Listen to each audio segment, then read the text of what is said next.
Jogging కి వేళాయరా, ప్రకృతిలోకి పయనమవ్వరా. పూర్తి వివరాలకు చదవండి రేపటి సాక్షి హైదరాబాద్ ఎడిషన్. ఇది కేవలం సమాచారంగా మాత్రమే భావించండి. వైద్య నిపుణులను సంప్రదించండి.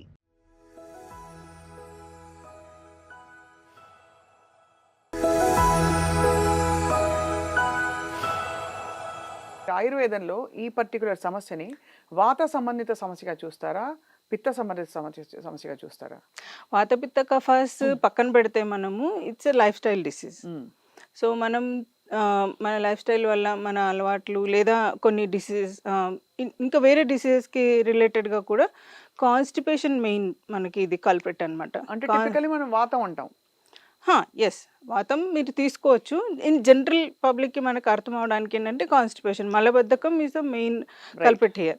సో మలబద్ధకంతో సఫర్ అయ్యే వాళ్ళలోనే ఈ కండిషన్స్ మనం ఎక్కువ చూస్తాం. నిజానికి మలబద్ధకం మనకి కఫ సంబంధిత వాళ్ళలో కూడా కొంత ఉంటుంది. అంటే ఇండైజెషన్ స్టార్ట్స్ విత్ ఇండైజెషన్. మనం తిన్న ఆహారం జీర్ణం సరిగా కాకపోవటం దగ్గర నుంచి ఈ సమస్య స్టార్ట్ అవుతుంది. మనం ఇక్కడనే మనం సెట్ చేసుకుంటే ఆ ప్రాబ్లమ్స్ చాలా వరకు మనం రాకుండా చేయొచ్చు ప్రివెంటివ్ మెజర్స్లో. కానీ ఇండైజెషన్ నుంచి కాన్స్టిపేషన్ దాకా ఒక సైకిల్ లాగా అది అట్లాగే ఈ డిసీజెస్ కూడా అవుతాయి. అట్ ద సేమ్ టైం ఇంకా కొన్ని లైఫ్ స్టైల్ డిసీజెస్ ఉంటాయి కదా, థైరాయిడ్ ఇష్యూ ఉన్నవాళ్ళు, హార్మోనల్ బ్యాలెన్స్ ఉన్నవాళ్ళు, లేదా ఎక్కువ హార్డ్ ఫుడ్ అంటే డైజెస్ట్ అవ్వడానికి చాలా టైం తీసుకునే ఫుడ్స్ ఉంటాయి కదా, నాన్ వెజ్ లాంటివి.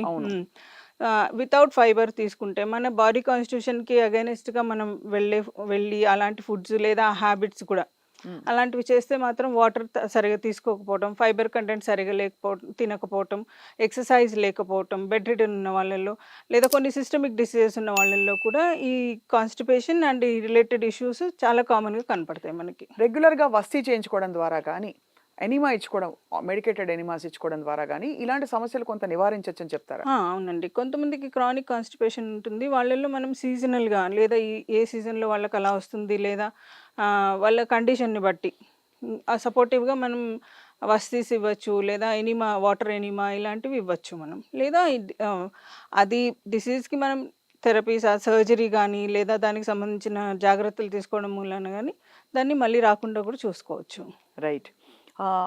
ప్రధానంగా ఏ స్పైసెస్ లేకపోతే ఎలాంటి ఆయిలీ ఫుడ్ తింటే ఈ ఫిషర్స్ కానీ పైల్స్ కానీ సమస్య ఎక్కువ అవుతుందండి?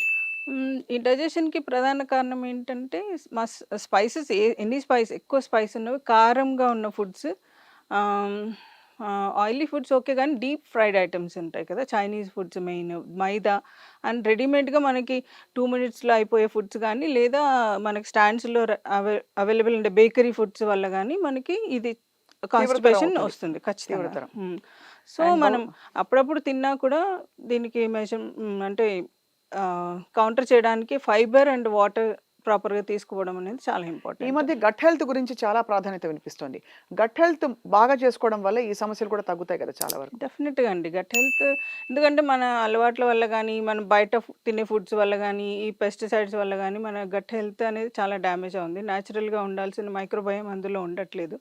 సో ఇప్పుడు మనకి చాలా సప్లిమెంట్స్ వస్తున్నాయి. లేదంటే ఆయుర్వేదంలో ఉన్న విరేచన కర్మ చేసుకుని తర్వాత రెజిమ్ ఒకటి ఉంటుందన్నమాట. సో అది ఫాలో అవుతే కూడా పశ్చాత్ కర్మ అంటాము, పంచకర్మ తర్వాత చేసేది. సో అందులో ఆహార విహారం అన్నీ కరెక్ట్ అయిపోతాయి. సో డీటాక్స్ అయిపోతుంది, మళ్ళీ గట్ హెల్త్ రెస్టోర్ అవుతుంది మనకి. లేదు మీకు అంత టైం లేదు అనుకుంటే you can go for probiotic and prebiotics ఇప్పుడు ఎలాగూ ఫేమస్ అవుతున్నాయి. ఆయుర్వేదంలో కూడా దానికి సప్లిమెంట్స్ ఉన్నాయండి.